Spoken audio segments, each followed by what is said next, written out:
Have you ever wondered what games you should keep or you should lose?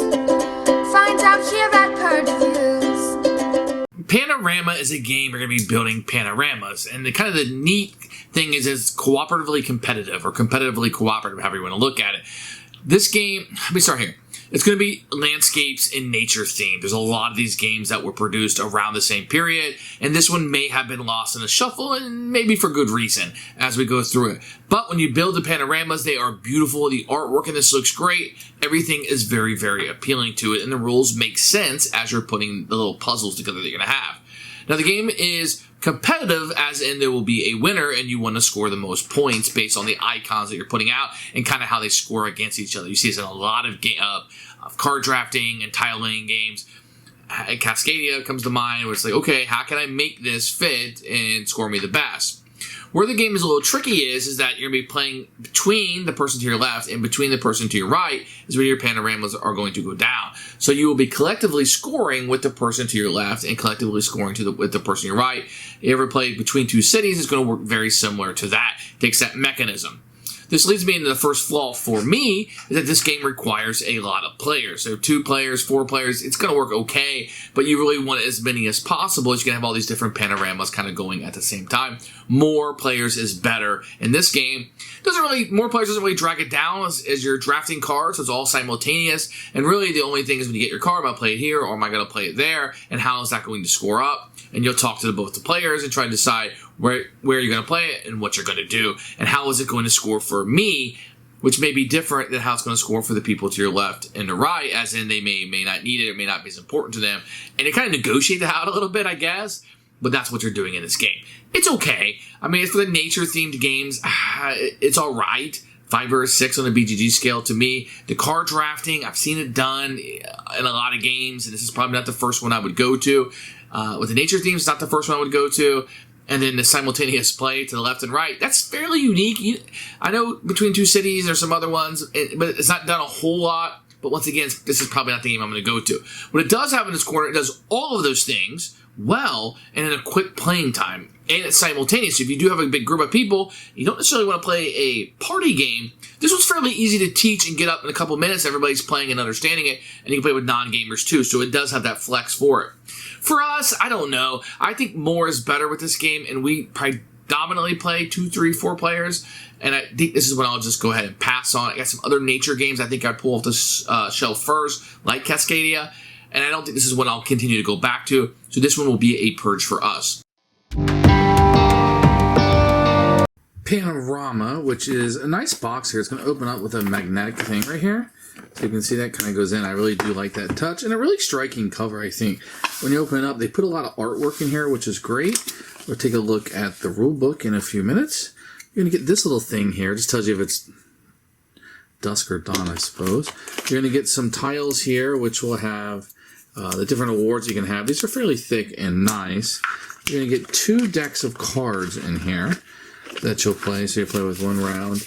They're oddly shaped if you want to sleeve them. They're a little thin. They don't have much of a finish on them. The icons are unbelievably small. And I think that's because they want you looking at the pictures, etc., as you're going through. And this will be the player aid you'll have for scoring, etc. Then you'll have the nighttime ones that... It's kind of sparse artwork sometimes on them, but they look really nice. The components are okay. The tiles are probably better construction than the cards, but I do like the box that they have here is really good.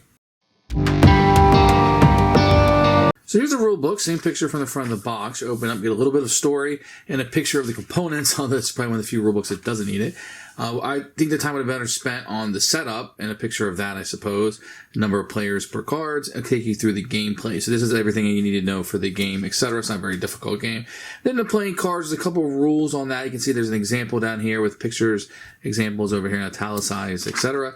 And then you'll score up. It'll go through each of the awards, explain a little bit more detail, the different icons that you're going to have. So this is really, really appreciative. This is really nice when you're playing the game. Then you have a 2-player variant, which definitely changes the game. Instead of sharing it, you won't be sharing it. And a little solo variant. I would not purchase this game for this rule set 1 or 2. I think if you like this, 4 plus, 4 or 5 more would be where you want to play this game. But the rulebook is pretty good. I didn't have any issues with it. It's a very simple drafting game, so kudos to them. In the game, we have 2 decks of cards. You're going to have the Dusk and the Dawn. You will play Dusk first, and then you will play Dawn, although they play pretty much exactly the same. When the game starts, you're going to deal out 4 of these awards as players can do. Most natural features, the shortest panorama, most trees, longest panorama. There's even more you can have here. Fewest trees, no duplicate features, most foxes, and fewest foxes. So not very creative, but they're there. Based on number of players, you will deal out a number of cards. There are some cards that you won't play with a certain number. That one has a 6 on it, so if you're playing less than 6, you wouldn't include that. So each turn, you're going to have a set of cards in your hand, and then you will choose one of these cards, and you will place it face down. Everybody will do this simultaneously. And then you flip over your card, and you will decide if you play it to the left or to the right. The only trick to the game is that when you play the cards, the landscapes have to match. This one does not match. This one does match. They could be placed next to each other. That's kind of how that would work. This one right here would not fit. This one right here would not fit. And this one right here would not fit. So you have to be very careful. You'll be playing a set to the left, and there'll be another cards over here, potentially set to the right. So you're building 2 panoramas. That one also will not fit. So you're going to have a panorama to your left that you're sharing with this person, and one to your right that you're sharing with that person. And then after the round is over, you're going to look and see how these are going to score. So you're going to end up with a panorama for the Dawn, and you'll end up with one for the Dusk. I just kind of want to show you the rule book. I think it's easier to show you different ways they're going to score. Score 1 point for each animal card, and the 2 closest cards. Score 12 points for an animal card to the right of the lake. You might have said score 3 points for each pair of northern lights. 1 card can be in 2 pairs, so you have 3 adjacent lights. That counts as 2. So all these rules about scoring, and you have to download those as you go. But you're going to pick a card, you're going to play it, and you're going to take the rest of your cards and shift it over to the person to your left. You'll get a new hand of cards from the person on your right. You do the same thing over. Once you have all the panoramas done, you score up. Whoever has the most points will be the winner of the game. Who should buy this game? Anybody looking for a quick playing card drafting game, this will fit that bill. You want to put a lot of people around the table, this game will do that. You want a party atmosphere, but you don't necessarily want to play a party game, this will do that. And if you like the nature theme, and you like building these beautiful panoramas, like when you're done, you have these things you can look at, and they're very appealing and nice. So you kind of fit in some of those. You don't need to fit all of those, but if some of those click some boxes for you, this would be something you want to look at. For us, it was a Purge.